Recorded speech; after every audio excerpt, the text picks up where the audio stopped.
Antonio, por estar aquí con nosotros, pasando este ratito de un jueves por la tarde, que el tiempo siempre es lo más preciado y te agradezco muchísimo que hayas hecho el esfuerzo de estar aquí con nosotros intentando exponer lo que hacéis en Scalian a nivel consultoría, que es una empresa muy potente en todo lo que hacéis, cómo os estáis ahora desarrollando dentro de la inteligencia artificial y, y la parte generativa, y nos vais a contar en qué casos estáis desarrollando. También porque nos vas a hablar de ti como profesional, la evolución que has tenido de pasar de hacer ingeniería aeroespacial, aeronáutica, de ingeniería Eso en aeronáutica, su ya, momento era aeronáutica, así lo llaman. efectivamente, ya he dicho, ya creo que Yo soy de aeronáutica. y esa transición hacia el mundo de los datos y efectivamente de la inteligencia artificial. Entonces, quiero darte las gracias por estar aquí.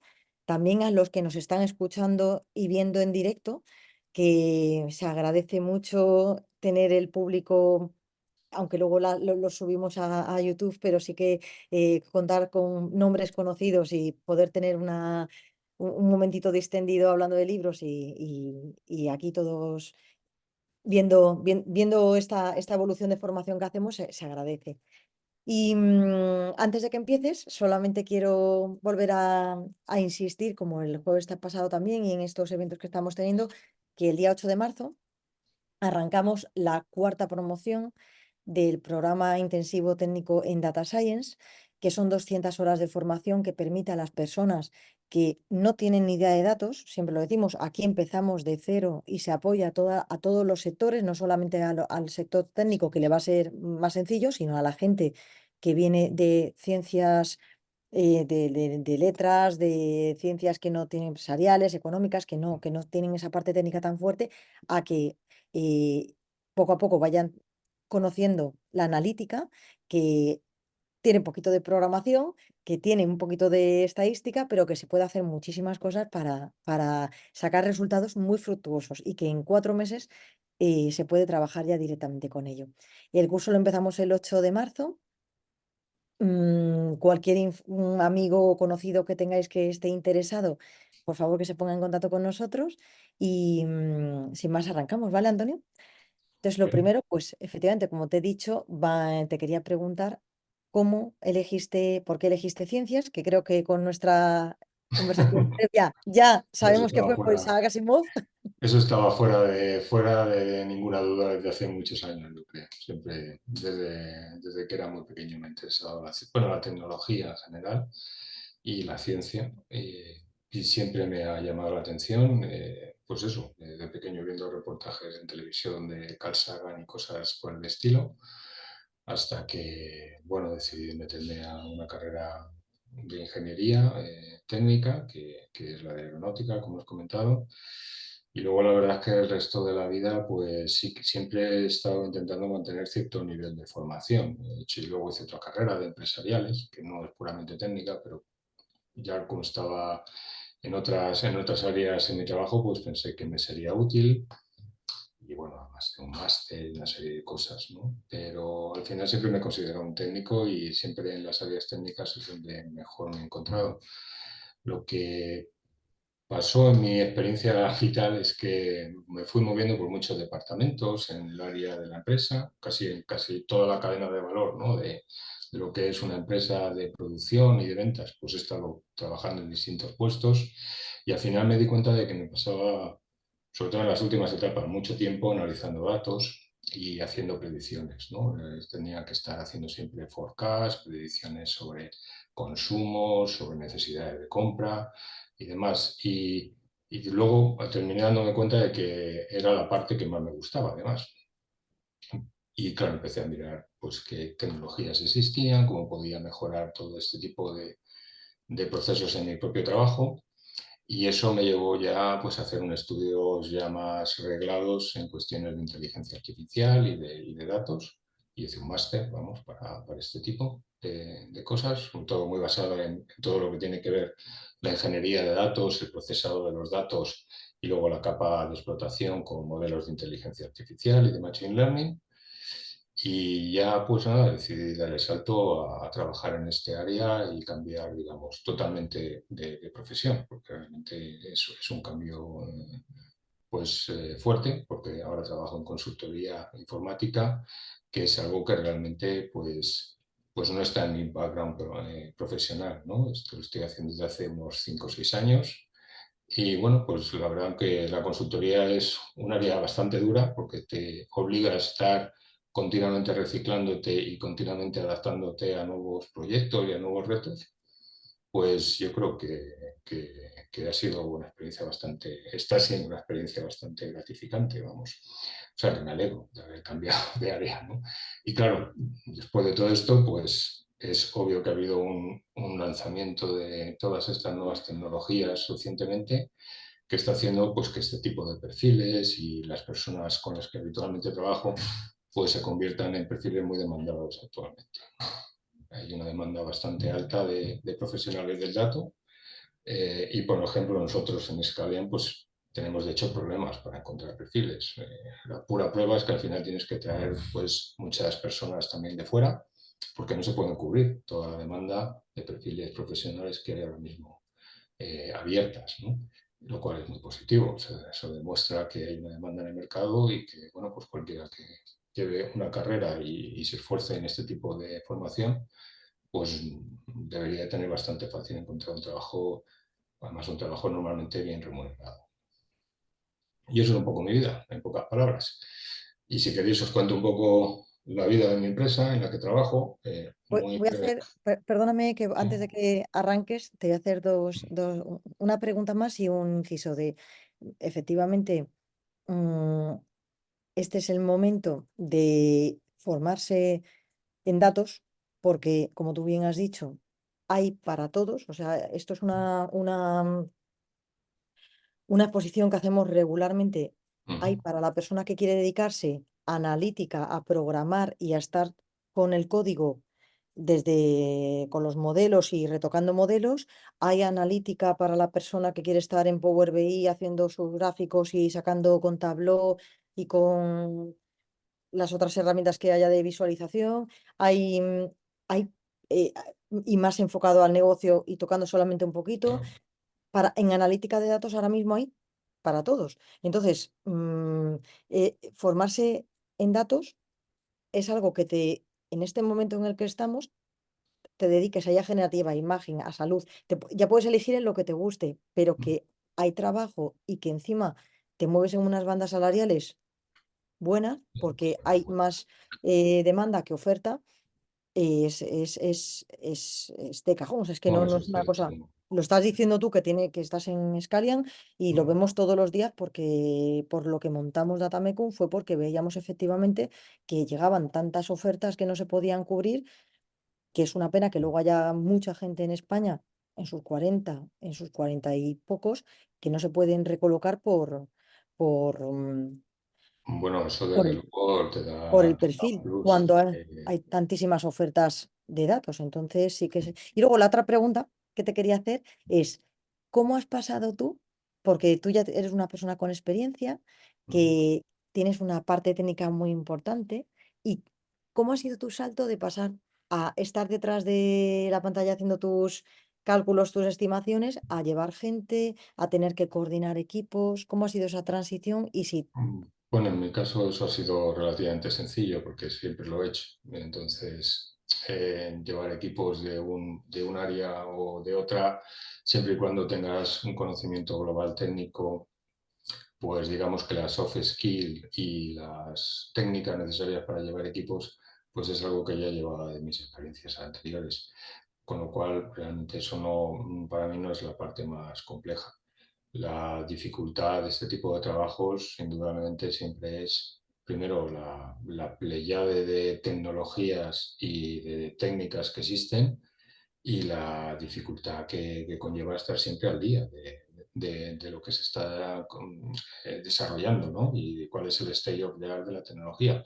En ese aspecto, el que empieza este camino, que sepa que es una curva de aprendizaje continua y que no acaba nunca. O sea, eso Ujú. es así. Y esa es la parte que supone un mayor reto, pero que también te trae muchas satisfacciones, porque para todo aquel que le guste la tecnología y estudiar cosas técnicas, pues lo que aquí se está trabajando son cuestiones pues de primera, digamos que están en boca de todo el mundo y que están creando una transformación importante en la sociedad. Y claro, conocer estas técnicas, pues yo creo que es algo muy, muy gratificante y muy interesante al final, ¿no? Ujú, Vale, para el que quiera trabajar en datos o incluso para el que quiera utilizarlos simplemente para mejorar su día a día en su trabajo. No tiene ujú, por qué ser una persona que trabaje en tecnología de datos necesariamente. ujú. Bueno, es que Muy de bien. hecho creo que en el futuro es lo que va a demandarse. O sea, ya sea el rol que sea, ya sea el área en la que estés trabajando, al final ciertos conocimientos de cómo utilizar las inteligencias artificiales, de cómo aplicarlas en tu día a día y cómo sacar información y procesarla, pues creo que van a ser demandadas, Sí, sí. inevitable. Inevitablemente, como es el paquete Office o como es Internet. Pues sí, No sí. puedes, no vas a Pues al contratar a alguien que no final lo sabe más. siguiente será cómo interactuar con las inteligencias artificiales Efectivamente, y claro, se te va a también exigir mayor productividad porque vas a tener herramientas a tu alcance que te van a permitir hacer eso, siempre y claro. cuando las sepas utilizar, claro. Ujú. Muy bien, pues muchísimas gracias, Antonio.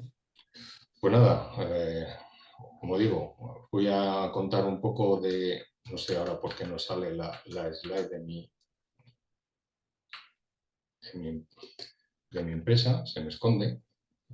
Intenta mostrar solo una breve introducción de quién es Scalian, que como digo es una empresa de consultoría tecnológica que está sobre todo enfocada en todo aquello que tenga que ver con el dato. Y el dato tiene muchos sabores y muchos matices, pero podemos decir que estamos muy, muy enfocados en todo lo que tiene que ver con la ingeniería de datos, o sea, todo lo que relacionado con el procesado, la extracción de los datos, la transformación, el almacenaje de los datos en soluciones de Big Data y todo lo que tiene que ver con el área de inteligencia artificial, soluciones de machine learning y, como no, cuestiones de business intelligence y pasando incluso por áreas de gobierno de datos. Que, bueno, somos aquí en España, pues somos como unos 600 empleados, pero a nivel mundial pues es una compañía de unos 5.000 o 6.000 empleados. Y estamos localizados en Madrid, pero en otras áreas de España también, como Barcelona, Alicante, Málaga, en Sevilla y en Bilbao tendremos oficinas también en breve. Eh, Os quería comentar durante esta charla cuestiones relacionadas sobre todo con inteligencia artificial generativa, no por otra cosa, sino porque está en boca de todo el mundo y se está hablando de ello continuamente. Y honestamente también nuestros clientes nos lo están demandando mucho en las ofertas. Es verdad que muchas veces este tipo de demanda no está aterrizada siempre con un caso de uso concreto. Esto ocurre siempre que sale una tecnología nueva en el mercado en el que todo el mundo quiere absorberla y aprovecharla, pero no siempre existe un claro caso de uso o una clara orientación de cómo usar este tipo de técnicas. Ahora mismo estamos en la rampa, digamos, de más demanda porque es una cosa nueva y está de moda. Después esperamos que se estabilice y que una vez se pase esta fase de estabilización, el crecimiento ya sea exponencial durante muchos años, ¿no? Claro, eh, para saber lo que va a pasar en el futuro, pues tenemos que saber dónde estamos ahora en el presente. Pero ahora el presente es muy cambiante, porque cada 2 días nos sale un modelo de inteligencia artificial generativa nuevo, con nuevas características y con soluciones muy, muy disruptivas. Yo creo que no hay que perder un poco la cabeza, ¿no? Pero sí que hay que, un poco haciendo referencia a autores de ciencia ficción, sí que hay que sí que hay que remarcar una cosa, y es que cuando, como decía Arthur C. Clarke, cuando una tecnología es tan avanzada, pues resulta muy difícil distinguirla de la magia. Podemos decir que las inteligencias artificiales generativas para el gran público parecen algo mágico. Cuando tú hablas con ChatGPT tienes la sensación de que estás hablando con una persona que te responde y que parece entender lo que estás diciendo. Son capaces de generarte imágenes, ahora son capaces de hacer vídeos con una calidad impresionante. Esto hace que el nivel de conocimiento que tiene que tener una persona normal para entender cómo funcionan estas tecnologías sea relativamente alto. Y eso de alguna manera también desliga al público normal de unas tecnologías tan avanzadas que, como digo, pueden llegar incluso a parecer algo mágico. Eso también crea miedo y crea ciertas reticencias, porque lo que nos puede hacer pensar es que detrás de todo esto existe una inteligencia, ¿no? Pero bueno, realmente no existe tal inteligencia. Existe una tecnología nueva que, si estáis estudiando esto, seguramente os suena, que se llama sistemas de transformers, que se publicaron pues, hace unos años en un paper llamado Attention is all you need, en la que realmente se establecen los fundamentos de estas inteligencias artificiales generativas. Y son redes neuronales con distintas capas y con distintos modelos de atención para ser capaces de recordar toda una conversación y ser capaces de predecir cuáles son las siguientes palabras que tienen que ir dentro de una conversación. Sea una conversación, sea una imagen, sea cualquier proceso de datos que están de forma organizada y que ayudan al modelo a, teniendo una capa de entrada de un stream de información, ser capaz de sacar una capa de salida de una predicción de cuáles serían los siguientes datos que debe de generar el modelo para continuar con esa cadena. Es decir, estamos bastante lejos de que haya una conciencia en el tema de la inteligencia artificial. Lo que hace ChatGPT y lo que hacen todos los modelos no es inteligencia, es predicción. Si tú a ChatGPT le escribes la frase, la que quieras, le dices, esta es una frase de ejemplo, y si la dejas inconclusa, ChatGPT va a continuar iterando palabras una detrás de otra, completando la frase. Entonces, ¿qué es lo que está haciendo ChatGPT? Lo que está haciendo ChatGPT realmente es pronosticar cuál es la siguiente palabra que tiene que ir encadenada en la frase. Si tú eso lo extrapolas a una conversación, pues él está haciendo exactamente lo mismo. Está encadenando palabras que él sabe que tienen sentido dentro del contexto de la conversación que estás teniendo. Pero en ningún momento estamos utilizando un proceso de inteligencia, lo que estamos haciendo es un proceso de predicción. Así que por ahora ganamos los humanos. Si hacemos una comparación del tamaño que tienen estos bichos, estos modelos de inteligencia artificial, a mí se me ha ocurrido comparar esto. Me ha ocurrido comparar un cerebro con el modelo de GPT-4. ¿Vale? Obviamente son cosas incomparables porque las tecnologías que existen en un lado y en otro no tienen nada que ver, ¿no? Uno es un modelo matemático lógico y el otro pues es un modelo de tipo bioquímico que ni siquiera entendemos. Mientras que GPT-4 sí lo entendemos, o lo entienden algunos, ¿no? Porque completamente hay muy pocas personas que entiendan todo lo que está detrás de GPT-4. Pero podemos hacer una comparación en cuanto a tamaños, ¿no? Por ejemplo, vosotros sabéis que las redes neuronales tienen nodos y que esos nodos se interconectan entre ellos en distintas capas de red neuronal.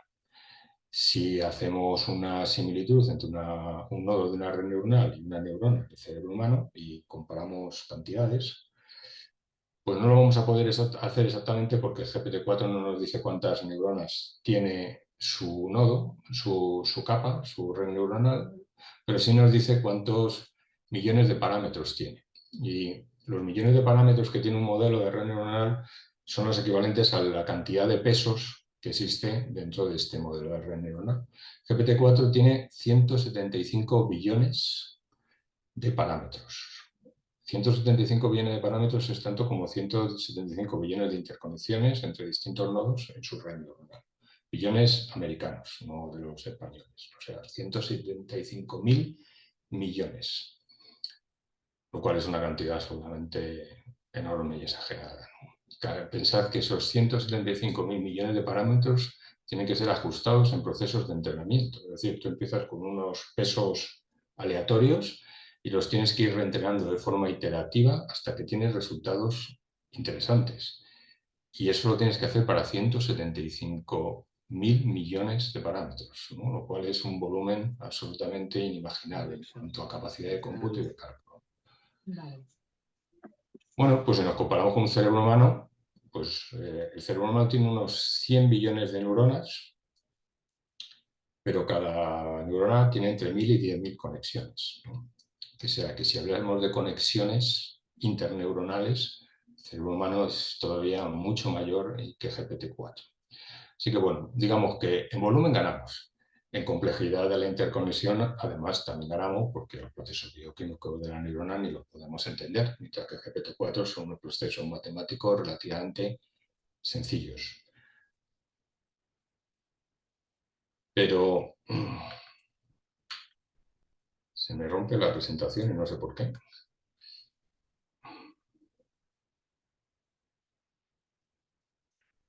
Ah, bueno, aquí está.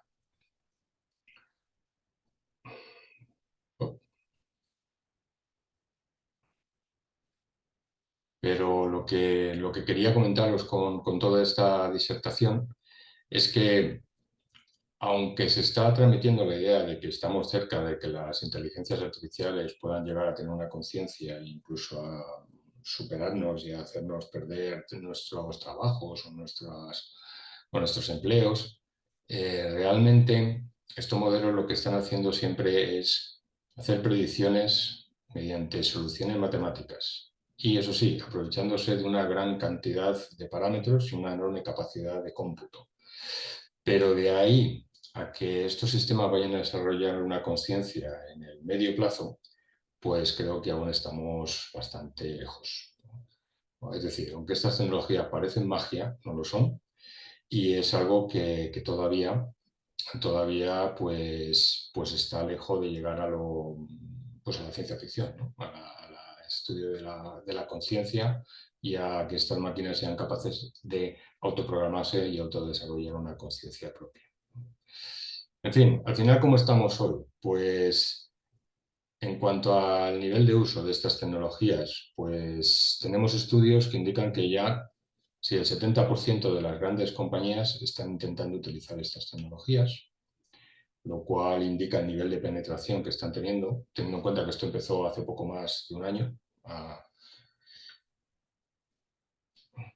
que el volumen de negocio que se espera en los próximos años es del orden de 52.000 millones de euros, es decir, el nivel de inversión que va a haber en los próximos años en la empresa va a ser enorme para integrar este tipo de técnicas, y que casi todos los desarrolladores actualmente están utilizando esto. Y eso sí que es un cambio de paradigma, y eso sí que va a afectar mucho a cómo se trabaja hoy en día en el mundo del desarrollo del software. La pura realidad es que los desarrolladores cada vez tienen más fácil su trabajo, y el hecho de que cada vez tengan más fácil su trabajo implica que más personas pueden hacer el trabajo de los desarrolladores. Estos modelos funcionan muy bien desarrollando código y desarrollando software. ¿Por qué? Porque el código es una cosa determinista, no como el lenguaje humano. El código es algo que se repite de forma sistemática, de tal manera que si tú a un modelo le entrenas con muchísimos líneas de código, él va a ser capaz de replicarlo con un nivel de seguridad muy alto. Entonces, para el desarrollo del código, este modelo funciona muy bien, y, como os digo, esto va a hacer cambiar el paradigma, porque los desarrolladores van a tener que cubrir otro tipo de trabajos y otro tipo de soluciones que antes no hacían, debido a que también el desarrollo de software va a estar accesible a muchas más personas sin ser especialistas en el desarrollo del código en sí. Y desde luego, bueno, aquí dice que el 55% de los estudiantes lo usan. Yo no sé cómo no es el 100%, pero bueno, no sé dónde sale esta cifra. Lo que está claro es que si antes utilizábamos Google, ¿no? Pues ahora estamos utilizando casi siempre las inteligencias artificiales. Hasta el punto de que en todo lo que tiene que ver con el desarrollo del software, la tendencia ya es a que el nuevo user interface de un programa no sea apretar teclitas o incluso escribir ciertas líneas de comando, sino interactuar con el programa con lenguaje natural. Lo estamos viendo ahora ya en Office, que está lanzando su Copilot, aunque tengo que decir que mi primera impresión ha sido un tanto decepcionante, pero bueno, espero que la cosa mejore. ¿no? Pero desde luego lo que nos están pidiendo también mucho nuestros clientes es desarrollar soluciones de analítica que trabajen con lenguaje natural. Eso lo veremos ahora cuando os cuente algunos casos de uso, pero es una tendencia, ¿no? Es decir, que el nuevo user interface va a ser nuestro lenguaje. Pero me permito recordar que todos estos trastos solo funcionan porque se han entrenado con una ingente cantidad de datos. Esto vale para cualquier proyecto de inteligencia artificial, obviamente cualquier proyecto de datos que nosotros vayamos a cometer, ¿no? El fundamento de todo esto es el dato y para tener unos buenos resultados tú tienes que tener buenos datos, tienes que tener datos de calidad. Y claro, ¿qué es un dato de calidad? Pues eso es algo que hay que hay que definirlo, que hay que definirlo bien, ¿no? Desde luego, un dato de calidad es un dato limpio, que no tenga redundancias, que no tenga formatos incorrectos que no pueden ser procesados correctamente dentro del modelo de red neuronal. Tiene también que estar equilibrado, no tiene que haber un sesgo en los datos. Eso quiere decir que tenemos, si le vamos a pasar una serie de ejemplos etiquetados, pues tienen que estar balanceados, ¿no? Y ese balanceo, pues obviamente tiene que seguir un criterio. Es decir, que al final un dato, una inteligencia artificial, pues será tan buena como los datos que la proporcionemos y además te dará tan buenos resultados como de bien estén balanceados esos datos. Y para ello también el dato tiene que ser relevante, ¿no? Si le entrenamos con datos que no tienen ningún interés, no tienen ninguna aplicación a lo que estamos usando, no valdrán para nada. Y en definitiva, hay que etiquetarlo y estructurarlo correctamente, sobre todo cuando estamos hablando de sistemas supervisados, como es el caso de GPT y como es el caso de las inteligencias artificiales generativas, ¿no? Hace poco veía que el nuevo modelo de Gemini estaba dando resultados absolutamente ridículos e inconsistentes, pues debido a que han intentado hacer un etiquetado de datos tan políticamente correcto que los resultados que estaba dando el modelo pues eran absurdos, ¿no? Desde el punto de vista lógico. Entonces han tenido que volver otra vez a repasar este tipo de etiquetado porque no tenía sentido alguno de los resultados que estaba dando Gemini. Bueno, y finalmente, pues no hay que olvidar que hay un tema importante de privacidad y a nivel ético a la hora de utilizar estos modelos. Esto sí que es muy importante y a nosotros nos lo resalta mucho en nuestra empresa, porque claro, tú al final estás utilizando informaciones de clientes, ¿no? Estás utilizando datos de clientes e información que puede ser sensible. Nosotros no podemos ir a ChatGPT y pasarle pues una información, un documento de un cliente y hacerle preguntas sobre ese documento. ¿Por qué? Porque ChatGPT no te está garantizando en ningún momento que esa información que tú le estás ingestando se va a mantener privada. Eso es algo muy crítico y ha habido casos graves de fuga de información, concretamente en Itachi, donde de repente una serie de códigos que eran privados de la empresa han empezado a ser públicos, ¿no? ¿Y eso por qué ha sido? Pues porque ha habido gente que estaba haciendo desarrollo, estaba metiendo el código a ChatGPT pues, para pedir que se lo afinase y se lo mejorase, y ChatGPT se estaba guardando ese código para reentrenar sus modelos, ¿no? Eso significa que en el momento que un modelo está reentrenado con información privada tuya, esa información empieza a ser pública para todo ChatGPT. Y obviamente eso tiene unas consecuencias importantes, ¿no? Entonces, veréis cuando hablemos un poco de nuestro caso de uso que ese es un requerimiento muy importante y que tiene que estar considerado en cualquier desarrollo que se haga de este tipo de soluciones. Bueno, esto me lo voy a saltar. Sí que comentaros un poco el tipo de perfiles que trabajan en empresas de este tipo. Bueno, este es nuestro centro de excelencia de la empresa, donde están, pues, en pocas palabras, los tíos más frikis, ¿no? Los desarrolladores más frikis de toda la empresa, porque están haciendo continuamente vigilancia tecnológica, investigación y desarrollando sus propios productos. Entre ellos, los productos que ha desarrollado es un framework para productivizar grandes modelos de datos, lo que se llama los LLMs, ¿no? Los LLMs, como sabéis, es un tipo de modelo que se engloba dentro de las inteligencias artificiales generativas y que cuya función es la generación de texto. Y esa generación de texto puede ser de cualquier forma, ¿no? Puede ser la generación de código, puede ser la generación de resúmenes sobre documentos, o muchas otras cosas. Entonces, bueno, pues este tipo de trabajo está desarrollado fundamentalmente por científicos de datos, pero también intervienen otro tipo de roles, ¿no? Tienen que intentar intervenir personas que sean buenas en arquitectura de datos, en arquitectura cloud, fundamentalmente, y que sean buenas en DevOps. ¿Por qué? Porque tú puedes hacer un modelo muy bonito y puedes hacer un notebook pues muy chulo con su modelo y haces tus predicciones, pero luego todo esto lo tienes que poner en producción, ¿no? Poner en producción esto implica desplegarlo en alguna infraestructura de la nube y implica además pues ser capaz de tener un sistema de integración continua, que cada vez que tú cambies un modelo lo puedas desplegar de forma inmediata y fácil, ¿no? Y productivizarlo en tu solución.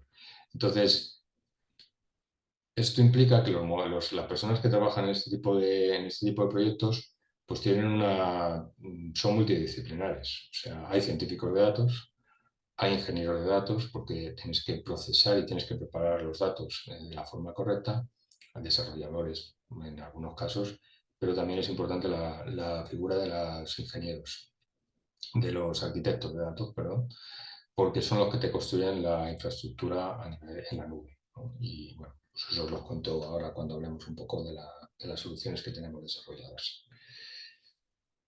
Bueno, esto no lo vamos a saltar porque lo que viene más o menos a decir es que este tipo de soluciones tienen aplicaciones en todas las áreas. Yo personalmente trabajo más en el área de industria, ¿no? Pero nuestros colegas están desarrollando soluciones pues, para banca, están solucionando para, sobre todo mucho en salud, también tenemos aplicaciones bastante interesantes, pero obviamente tienen aplicación en todos los sectores. Como lo que me interesa es contar los modelos, los casos de uso, me voy a saltar esta parte y vamos a hablar más de la infraestructura y cómo productivizamos estos modelos.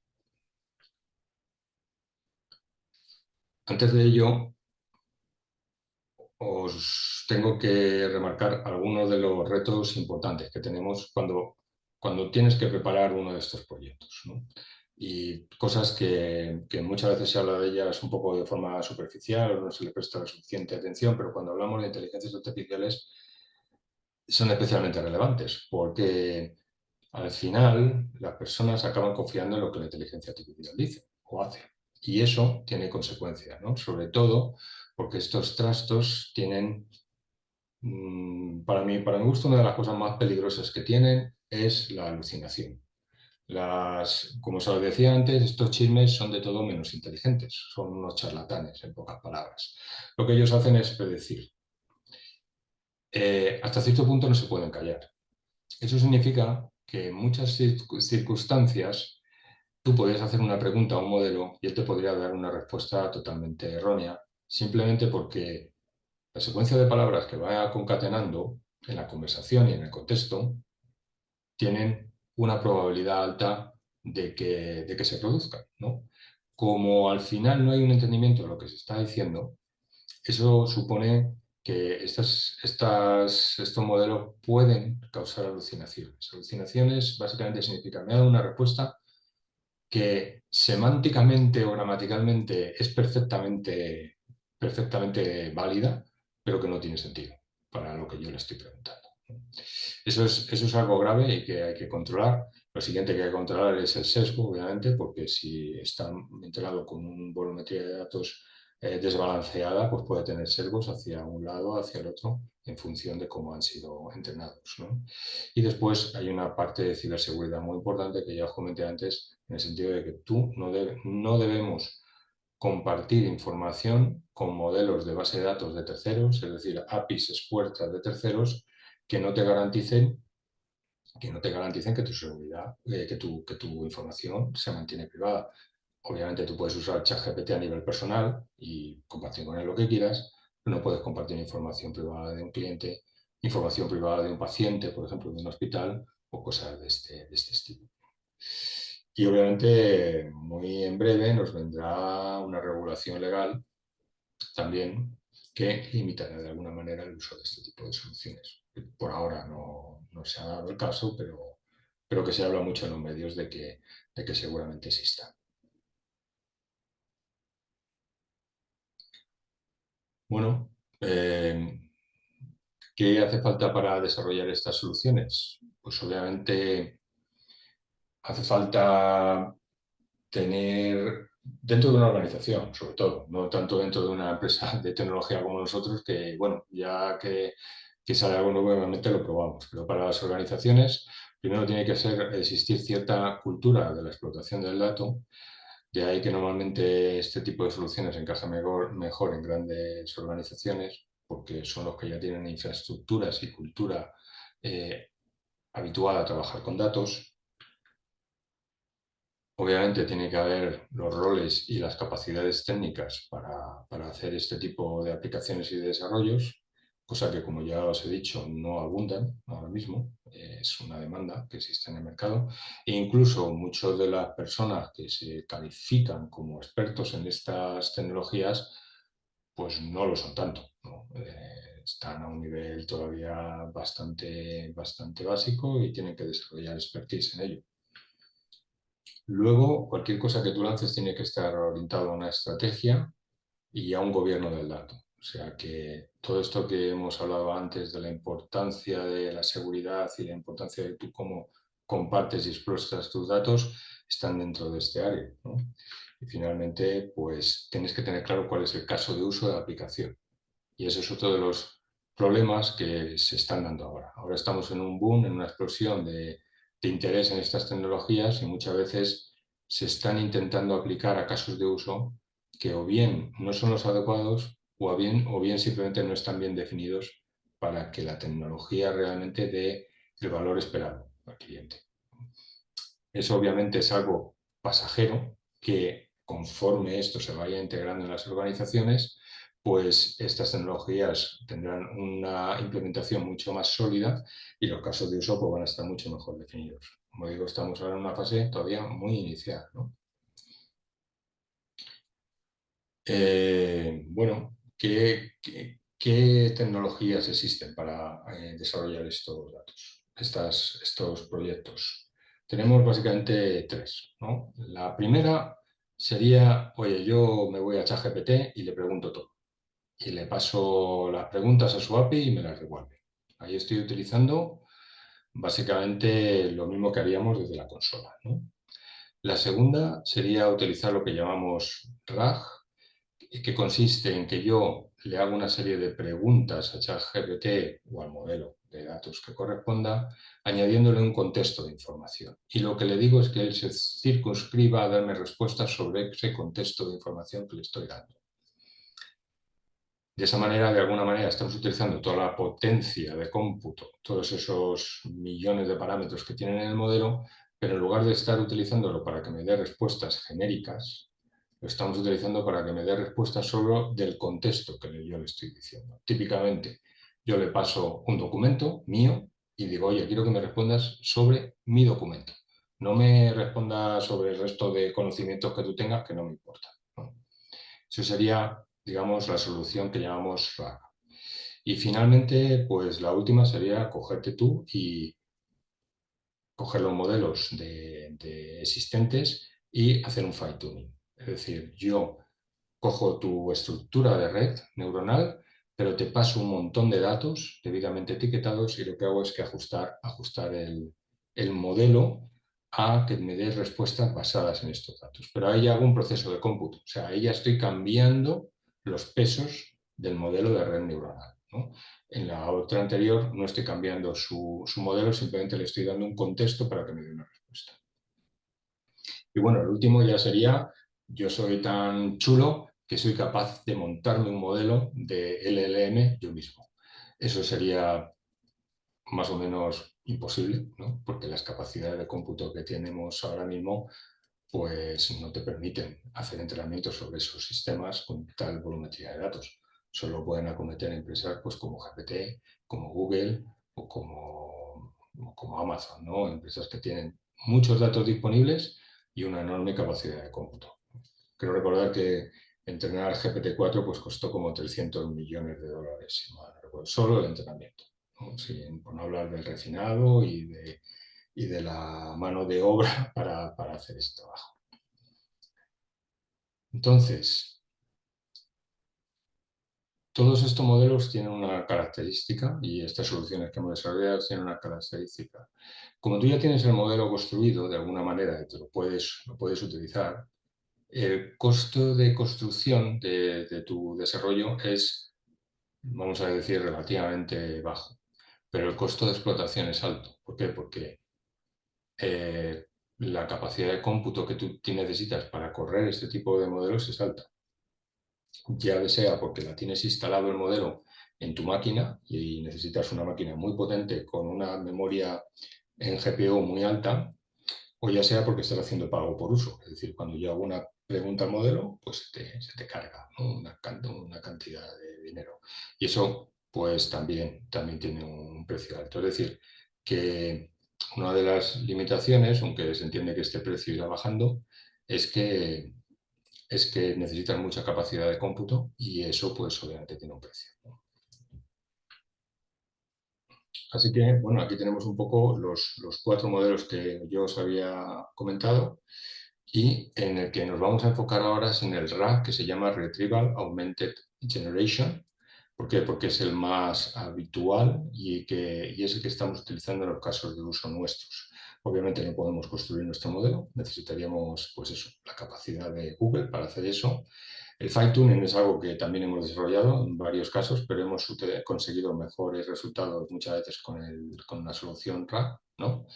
Y bueno, el prompt engineering no deja de ser, como os digo, hacer preguntas directamente al modelo sin mayor, sin mayor complejidad. Si bien es cierto que el prompt engineering está en cualquiera de estos modelos, o sea, tú tienes que crear un prompt bueno, o sea, una pregunta buena para tener un buen resultado. Eso en cualquiera de los casos, ¿no? Muy bien, pues aquí está un poco explicado qué es el RAG. Y yo creo que esta parte sí es importante. El RAG consta de dos partes. El prompt, que es la pregunta, es decir, lo que yo quiero preguntarle, y esa pregunta tiene que estar estructurada de la forma más clara y concisa posible. El contexto, que sería los documentos o los datos que vas a añadir a tu pregunta al modelo, de tal manera que tú le vas a decir algo parecido a, oye, sobre el contexto que te voy a dar, quiero que me hagas un resumen de este documento, resaltando los puntos más importantes, por ejemplo. Y le añades el contexto. De esta manera tú le pasas el prompt junto con el contexto a tu modelo fundacional, es decir, a tu modelo de LLM, a Llama, a ChatGPT o al que sea, y con eso consigues una respuesta. La ventaja que tienes aquí es que estás consiguiendo una respuesta sobre los datos de tu contexto. De esa manera también estás reduciendo la posibilidad de que existan alucinaciones porque estás enmarcando la respuesta a un contexto muy determinado, ¿no? Que es los datos que le estás proporcionando tú. La siguiente es el fine tuning, es decir, yo tengo un montón de datos etiquetados y como cuando entrenas cualquier red neuronal, que tú le pasas un montón de datos a la red neuronal y esta ajusta sus pesos para, para afinar y conseguir un buen valor de las respuestas. O sea, aumenta su nivel de accuracy en cada iteración de entrenamiento. Pues el modelo, el fine tuning funciona de una forma similar. Si bien es cierto que tú ya tienes un modelo enorme preentrenado, que es el modelo de red neuronal fundacional, en este caso pues podría ser un Llama, podría ser un Falcon o un GPT. Tú le pasas tus datos al modelo y haces un reentrenamiento parcial sobre el modelo para que sea capaz de etiquetar correctamente datos similares a los que le estás pasando en tu proceso de entrenamiento. Esto normalmente es caro, o sea, te cobran un ojo a la cara estas tecnologías por reentrenar modelos y bueno, el resultado normalmente es bueno, pero hay que tener en cuenta que aquí están matando moscas a cañonazos. Normalmente tu modelo de datos es infinitamente pequeño con la cantidad de datos con la que se ha entrenado el modelo. Es decir, estás utilizando un modelo gigantesco para explotar unos datos relativamente pequeños. Eso puede tener sentido si tú no quieres desarrollar tu propio modelo de red neuronal, pero tiene un coste relativamente alto.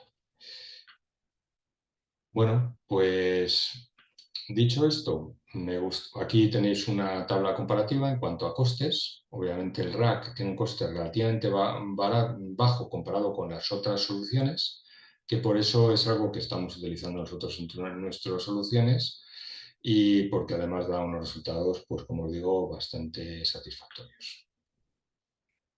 Algunas de las soluciones que existen ahora mismo en el mercado, pues están aquí explicadas. Amazon tiene las suyas. Amazon SailMaker es una solución que la verdad que funciona muy bien para explotar modelos. Lo que te proporciona Amazon SailMaker es la posibilidad de elegir un montón de modelos fundacionales, de LLMs, y decidir cuál es el que mejor se adapta, pues, a tu caso de uso. Azure tiene la suya también. Google ahora está trabajando con Gemini.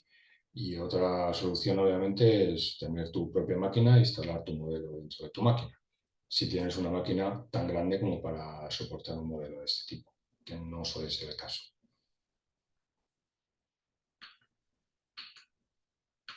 Vamos a ver, ¿qué es lo que nosotros hemos desarrollado aquí?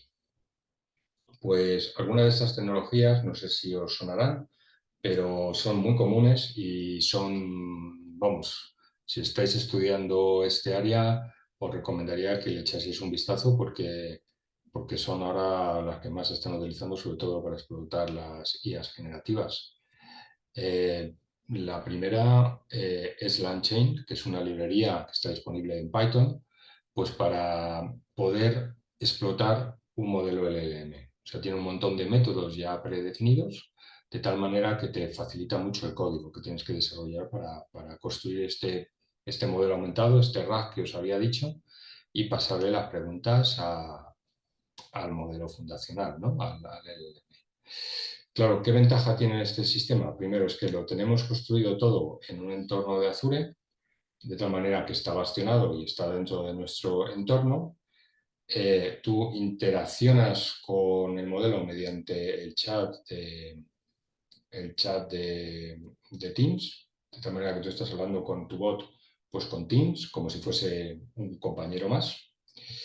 Y lo que está haciendo esta solución es conectarse, como lo veis aquí, con un modelo, con un área donde nosotros desplegamos los modelos fundacionales. En este caso, lo que os voy a mostrar está hecho sobre un modelo que se llama Llama, que es un modelo más pequeño que GPT, por tanto más barato de utilizar, pero que da unos resultados también bastante óptimos. Y la ventaja es que nosotros podemos sustituir el modelo dentro de este área sin tener que cambiar el resto del código, ¿no? Tiene otra ventaja añadida. Este modelo está desplegado dentro de un área de Azure, dentro de una instancia de Azure que es privada. Eso significa que toda la información que compartimos con el modelo permanece privada. Y esto es, como les decía antes, algo fundamental porque ninguna empresa va a permitir que tú envíes información a un modelo que no esté dentro de un área bastionada y protegida de que esa información pueda salir fuera de su organización, ¿no? Con esta arquitectura, pues esto queda asegurado. Casos de uso que hemos aplicado ahora mismo y que os podría decir bajo esta misma infraestructura, ¿eh? Pues, por ejemplo, un caso de uso que nos han pedido es empresas que tenían unos versiones de código antigua en Spark, que como bueno, sabéis es un software que se utiliza pues, para construir pipelines de datos y para transformar y modelizar datos en pipelines. Pues Spark lo tenía en una versión antigua y tenían que desplegar lo que tenían construido en un entorno de nube, que si mal no recuerdo era Azure, que ya no admitía esa versión de Spark, tendrían que tener una versión más moderna. Eso suponía cambiar 60 proyectos de procesos de ETLs bastante complejos, ¿no? Y había que cambiarlos a mano a una versión nueva de Spark que no es el mismo código, o sea, tienes que tocarlos y tienes que modificarlos. Eso podría llevar pues, muchísimo tiempo y obviamente un coste muy elevado. Entonces, lo que nosotros en este caso hicimos fue trabajar con modelos en este caso de OpenAI. En este caso la privacidad no interesaba, no era crítica para el cliente y nos permitió utilizar OpenAI directamente. Y lo que hizo el sistema es migrar todo el software que tenían en estos paquetes de Spark a una versión más moderna, consiguiendo una reducción de tiempo del 60% en ese proceso, ¿no? Y esto, pues, pueden ser bastantes cientos de miles de euros si lo lleváis al mundo real, ¿no? Es decir, esto reduce el time to market para migrar código, y obviamente tiene un ahorro importante en dinero, ¿no? Para el cliente.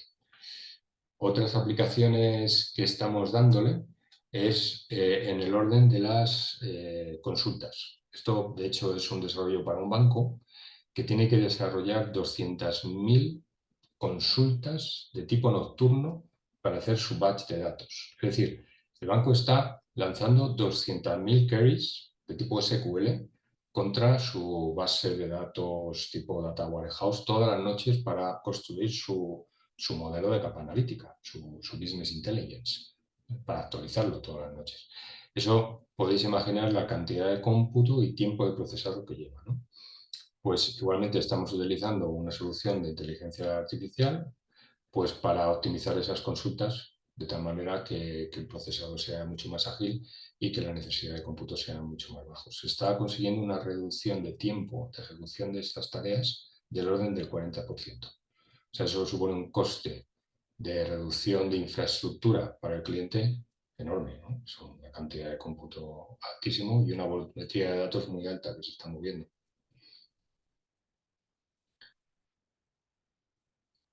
Os quería enseñar una breve demo, que son 5 minutillos, no sé si nos da tiempo. ¿Sí? Bueno, a ver si funciona, porque esto cuando quiero que funcione no tira. Vamos a Sí, ver. Antonio, que estaba... Sí, creo que funciona, que está... Vale, aquí lo que estáis viendo es algunos casos de uso que hemos desarrollado dentro de un chatbot de Teams, eh, utilizando un modelo de llama 2, como os estaba diciendo, dentro de un entorno bastionado, es decir, aunque vosotros veis que estamos hablando aquí con un bot, este bot está desplegado en una infraestructura propia nuestra y en ningún momento esta conversación está saliendo fuera de, digamos, de nuestro entorno, de nuestra arquitectura. ¿Vale?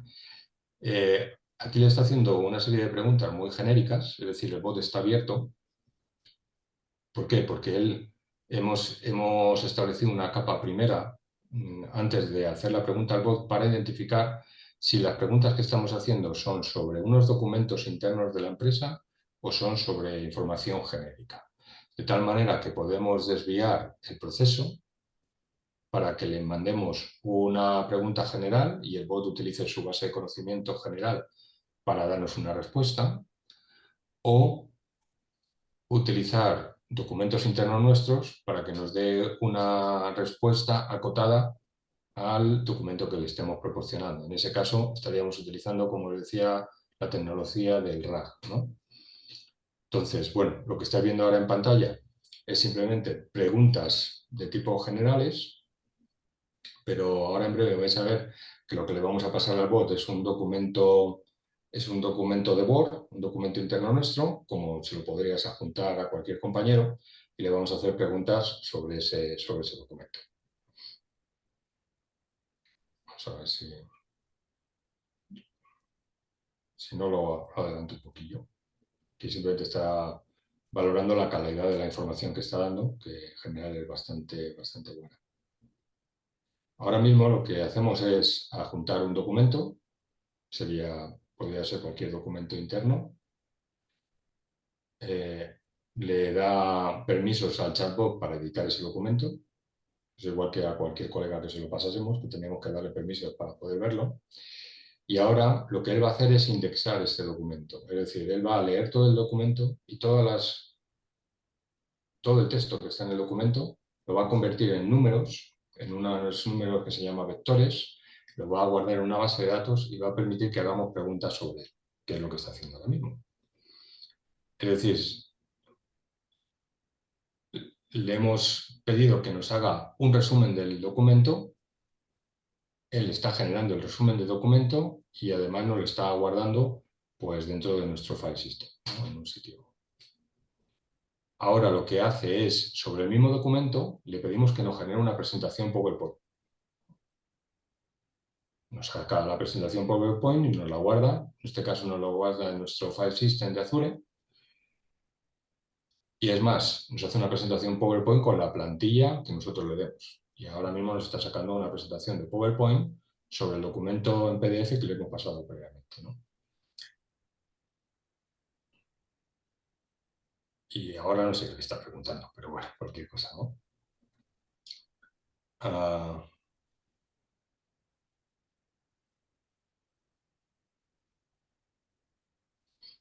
El colega que escribía iba a su ritmo. O sea, dime cuáles son los principales usos y casos de inteligencia artificial generativa, pues sobre el documento indexado, es decir, el documento que le hemos pasado antes. Y bueno, pues aquí no va a haber una respuesta. Está tirando. Vamos a ver el documento.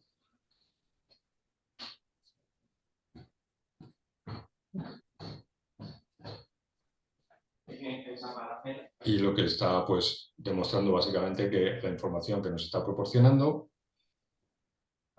está dentro del documento PDF que le hemos proporcionado antes para que indexe y para que analice. La ventaja es que aquí él no está...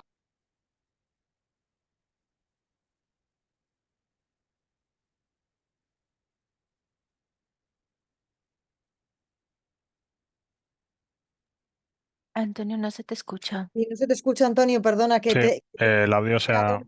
le he muteado yo, que ha sido lo peor. He Uy, oído el ruido y no qué, me he dado cuenta. qué feo está eso.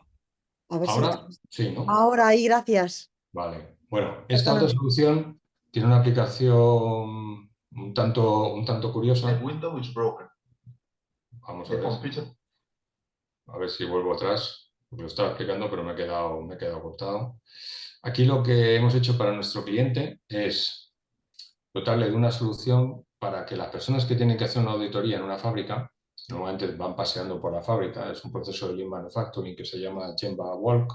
Básicamente tú te vas dando un paseo por la fábrica y vas detectando cosas que están rotas, cosas que tienen un punto de mejora, pequeños defectos, ¿no? Y eso antes tenían que ir tomando nota en un cuadernillo, luego transcribirlo todo a una base de datos y hacer un pequeño informe.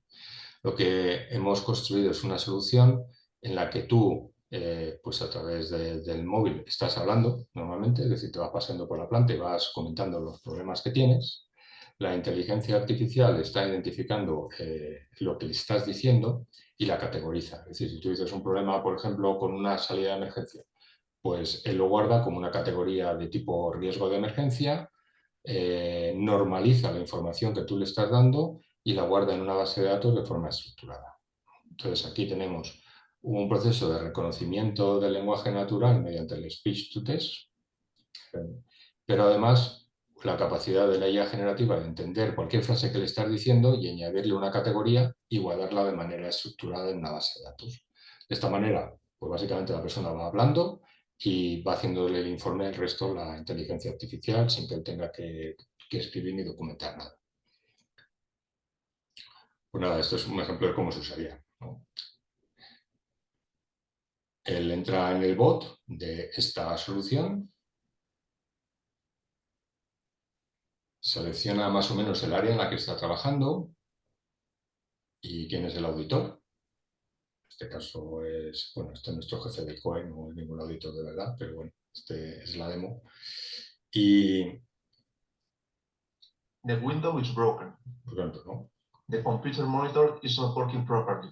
No sé si se oye, pero lo que le está Oye, diciendo es que hay una serie de cosas que están mal en la planta. The emergency door is locked.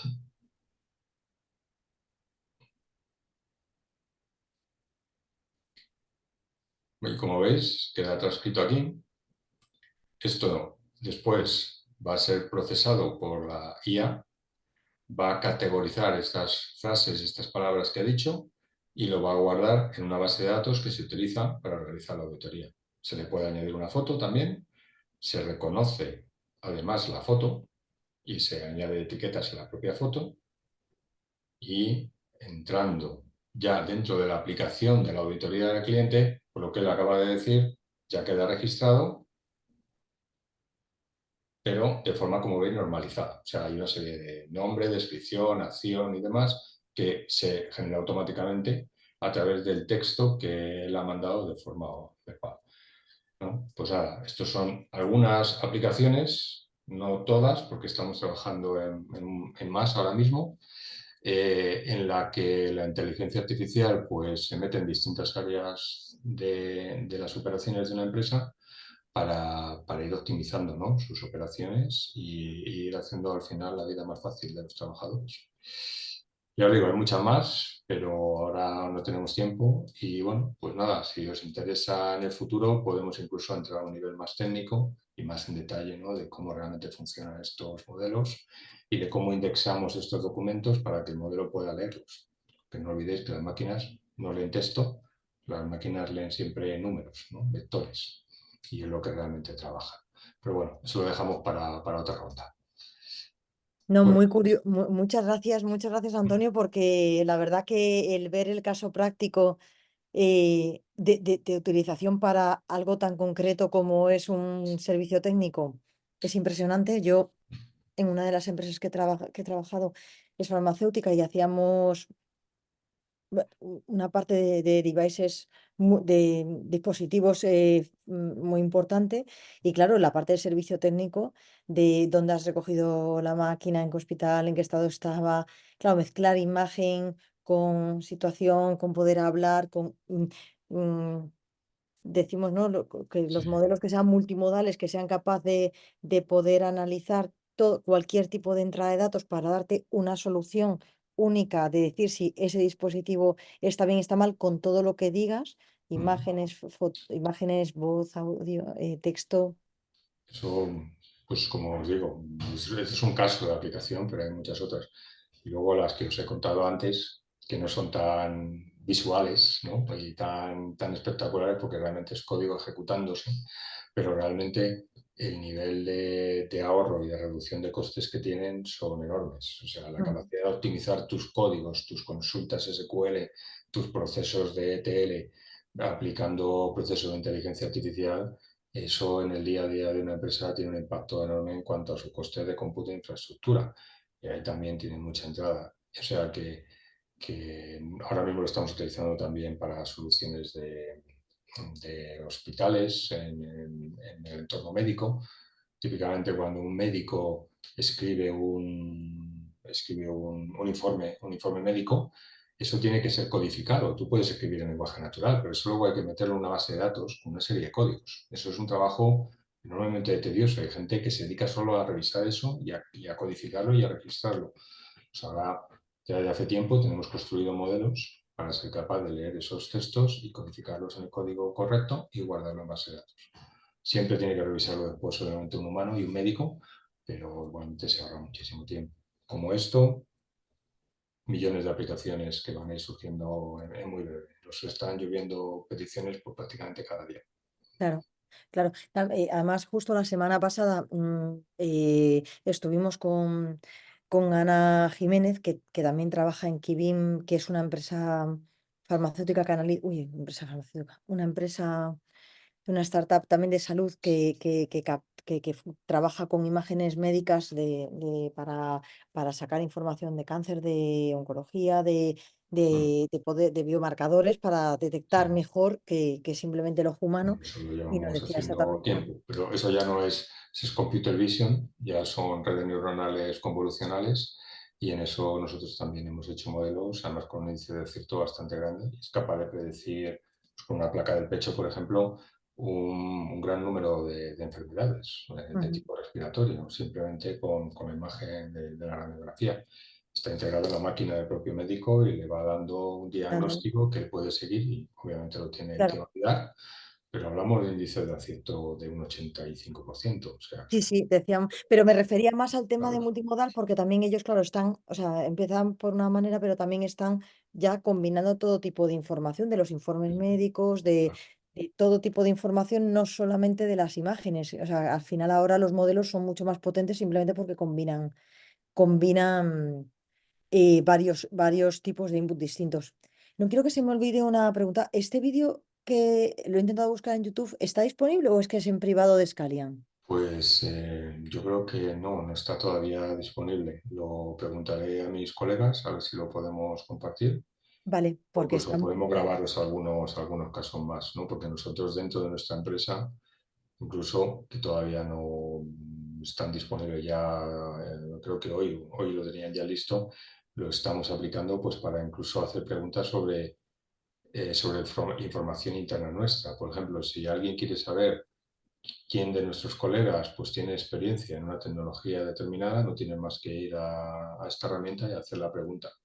Entonces el bot te contesta qué persona tiene ciertos conocimientos, qué experiencia tiene e incluso si está disponible o está trabajando en otro proyecto, ¿no? O sea que nosotros mismos estamos integrándola para optimizar todos nuestros procesos internos Ujú. a Sí, nivel sí, grupo, o sea, a nivel global de mm, escala, no solo en España. sí, sí. Yo también lo tengo en mi empresa y es una pasada. Cualquier pregunta que hagas automáticamente, bueno, lo que Sí. acabas de enseñar. Creo que María, ven. María tiene una pregunta, ¿verdad? Sí. Bueno, yo tendría una pregunta. Muchas gracias, Antonio. Ha sido súper interesante. Me ha encantado. En uno de los ejemplos que nos has mostrado, has dicho que se utiliza la librería LangChain. Sí. Em, y a mí se me hace un poco difícil entender cómo realmente es que se proporciona la seguridad de saber que estás como interactuando con una inteligencia artificial, pero a la vez se guardan como los datos de forma interna para la empresa. Bueno, porque LangChain es una librería que tú descargas, es una librería vamos, muy conocida de Python, que tú utilizas dentro de tu código, dentro de tu código Ujú. de Python. Ese código Python tú lo vas a ejecutar dentro de un contenedor, Vale, una máquina sí, virtual, y ese se está ejecutando dentro de Azure, dentro de una instancia de Azure, ¿no? De un Kubernetes de Azure, sí. correcto. Entonces, LangChain no es la inteligencia artificial. LangChain lo que te ayuda tiene un montón de métodos ya construidos y te ayuda a interactuar con la inteligencia artificial. El modelo de inteligencia artificial está guardado en otra instancia, que es ese modelo de Ujú. LLM que veíamos en la... Bueno, lo voy a enseñar voy a más rápido. Es que como no se me ve el puntero aquí, pero voy a dejar de enseñarlo así y así te lo enseño mejor. ¿Dónde está la infra? Aquí. Bueno, esto digamos es el cómputo. O sea, esto lo Sí. que tiene es la lógica, ¿no? Él tiene aquí acceso al repositorio de documentos internos de la empresa, Ujú. LangChain, coge esos documentos y los indexa, es decir, los convierte en vectores, en algo que la inteligencia artificial puede entender a muy alto nivel, ¿no? Y lo Sí. guarda en una base de datos dedicada de Azure en Vale. forma indexada, o sea, en vectores, en números, ¿vale? Entonces, cuando yo le hago una pregunta a LangChain coge y dice, oye, esta pregunta me la vectoriza también, porque es un texto, lo convierte también en vectores, y lo compara con los vectores que tiene aquí, ¿vale? Ah, Y dice, aquí. pues este vector, que no deja de ser una secuencia de números, se parece mucho, lo que hace es el producto vectorial entre el vector de tu pregunta y los vectores que tienes guardados aquí.